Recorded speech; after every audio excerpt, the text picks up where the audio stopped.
Buenos días. Hoy día vamos a desarrollar la práctica de fisiología digestiva y vamos a abordar un aspecto muy importante de la fisiología digestiva, que es la actividad enzimática. Para explicar cómo se puede evaluar la actividad enzimática con ensayos enzimáticos, en esta práctica utilizaremos el reactivo o el ensayo de Icky y el reactivo de Benedict.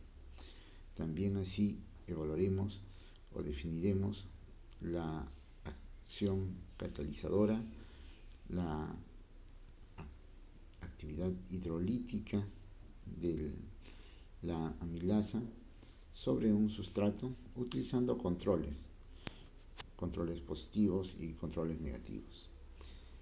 También entenderemos la especificidad de la amilasa o de las enzimas sobre determinado sustrato. También vamos a ver cómo identificar esta actividad enzimática a través del producto o la presencia de productos finales de la digestión de carbohidratos o de cualquier nutriente, en este caso de la digestión del almidón.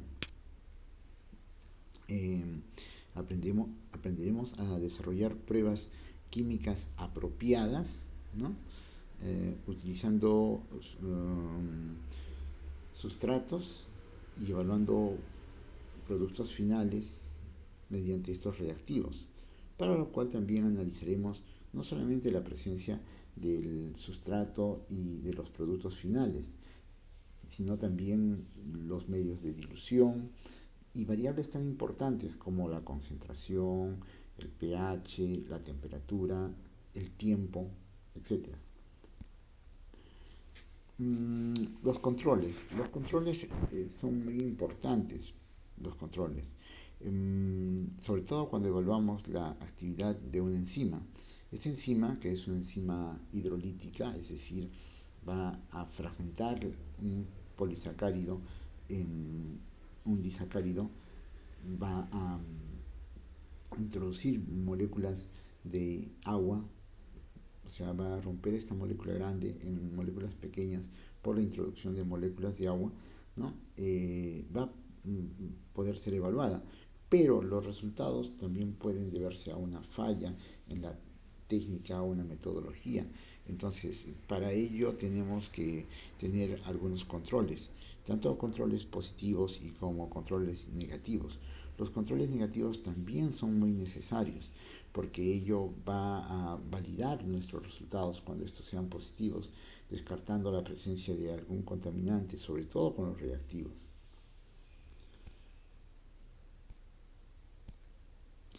Entonces vamos a ver la acción específica de la amilasa sobre el almidón y cómo el almidón va a ser en este caso el sustrato y el producto final va a ser la maltosa.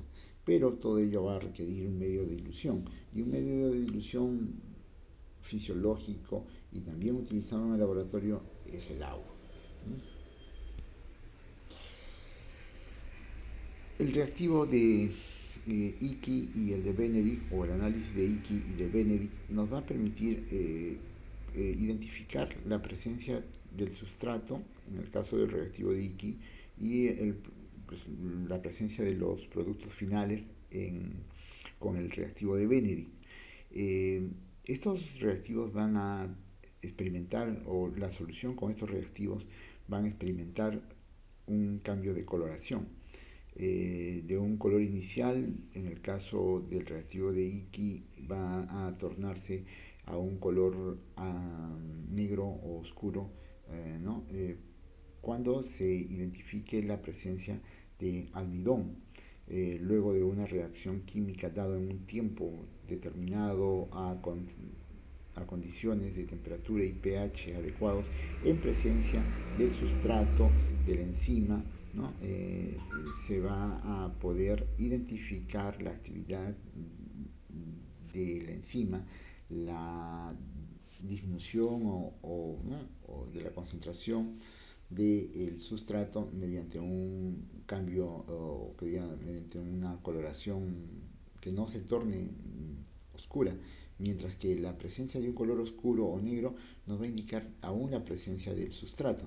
Entonces, si esta solución preparada se torna de un color azul a un color oscuro, negro, nos va a indicar que ha quedado sustrato y que no ha habido una actividad enzimática adecuada por alguna razón.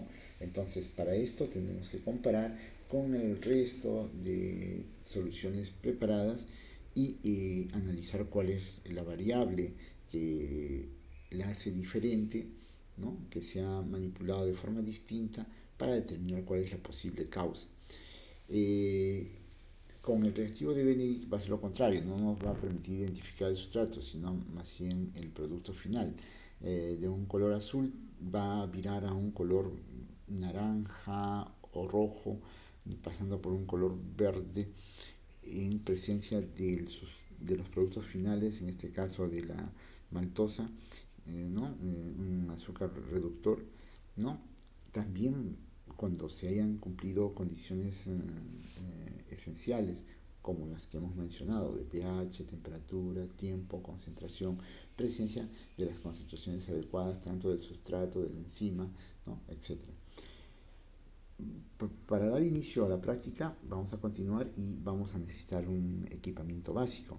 El equipamiento básico va a constar de amilasa, que viene a ser la enzima en estudio para la experimentación. Es una enzima que va a digerir el almidón, ¿no? Es una enzima hidrolítica, ¿no? Que se encuentra en este caso en la saliva, la amilasa salival. Y el sustrato, que es el almidón, un polisacárido, ¿no? Un polisacárido. ¿Qué vamos también tenemos que tener un control? Entonces, para ese control vamos a tener que utilizar maltosa. Maltosa y tampones de pH. Tampones de pH tanto neutros, pH 7, como alcalinos, ¿no? Y ácidos, ¿no? pH 9 y básicos ácidos como pH 2, agua desionizada o agua destilada, sin contaminantes, ¿no? Muy esencial en laboratorio, lógicamente tubos de ensayo, ¿no? 8 tubos de ensayo, una incubadora que permita cambios de temperatura o control de temperatura. ¿Esto por qué? Porque vamos a necesitar controlar variables y una variable muy importante, aparte de la del tiempo, que es la básica, elemental en todos los experimentos, ¿no? Tenemos la temperatura en este caso. La temperatura vamos a tener que llevarla a una temperatura de ebullición como de congelación, es decir, 100 grados hasta 0 grados y pasando por una temperatura muy próxima a la fisiológica de 37 grados para simular condiciones fisiológicas y evaluar la actividad enzimática en su mejor desempeño. Lógicamente el reactivo de Iki, ¿no? Se encontrará en nuestro gabinete de ensayo, ¿no? Tendremos también sustrato como el almidón que ya hemos mencionado, ¿no? Sobre la cual va a actuar la enzima, ¿no? Reactivo de Benedict utilizado para detectar los azúcares reductores como la maltosa y la glucosa, ¿no? Así como el reactivo de Iki detecta la presencia de almidón. El reactivo de Benedict nos va a permitir detectar los sustratos, que ya los productos, mientras que el de Iki el sustrato, y también este reactivo de Benedict nos va a permitir evaluar el control o el tubo control que preparemos con maltosa. Procedimiento. Entonces vamos a preparar 8 tubos, ¿no? Con las siguientes composiciones, ¿no? El tubo 1, 2, el 3, el 4, el 7 y el 8 van a tener amilasa, la enzima, ¿no?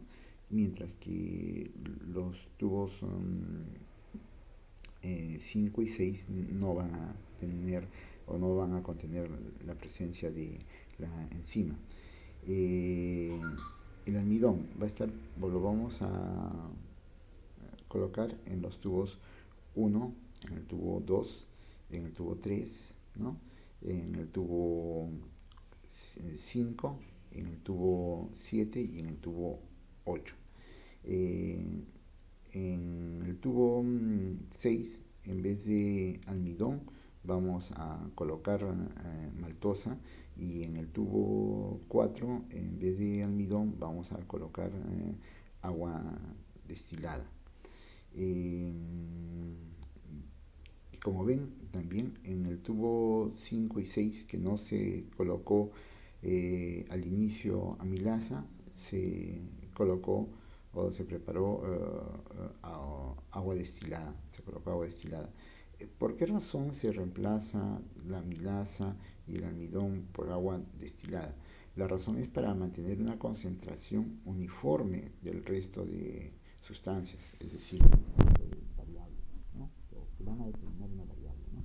La presencia tanto del filtrato como de la enzima. Entonces se requiere igualar o controlar el volumen. Y hemos dicho que no solamente es necesario controlar la temperatura, ¿no? También es necesario controlar el tiempo, controlar la temperatura, controlar la concentración, ¿no? Ahora vamos a ver la otra variable que hay que controlarla, que es el pH. Y este lo vamos a controlar o manipular, ¿no? Controlar o manipular con el uso de un tampón. Entonces vamos a mencionar o vamos a recordar que habíamos mencionado al inicio que utilizaríamos tres tampones, ¿no? Tres tampones. Entonces tampón pH 7 para el tubo 1, 2, 3, 4, 5 y 6, y para el tubo 7 y 8 vamos a cambiar, tanto para el tubo 7 un tampón con pH 2 y para el tubo 8 un tampón con pH 9. Recuerden que estamos evaluando la actividad enzimática y su dependencia o su relación con el pH. Entonces vamos a ver cuáles son los resultados en estos tubos. Como hemos mencionado, ¿no? Entonces hemos preparado tubos con esas mezclas y luego hemos esperado un tiempo suficiente para que se dé la reacción. Pero no solamente eso, sino también hemos manipulado otras variables, como por ejemplo la temperatura. En el tubo 1 lo hemos llevado a un punto de ebullición, en el tubo 2 lo hemos llevado a un punto de congelación, ¿no? En el caso de las soluciones que se han preparado con el reactivo de Benedict, es decir, las que están a la mano derecha. Las que están con la mano izquierda no se ha esperado el tiempo suficiente, ¿no? Algunas reacciones químicas ¿no? Requieren también de un control de la temperatura. Por eso es que los tubos de la mano derecha del reactivo de Benedict hemos tenido que llevar a un baño María, ¿no? Y por una hora, ¿no? A 37 grados centígrados. Hemos utilizado una incubadora, ¿no? Con agua para que el calor se distribuya en forma uniforme y no dañe las enzimas, ¿no?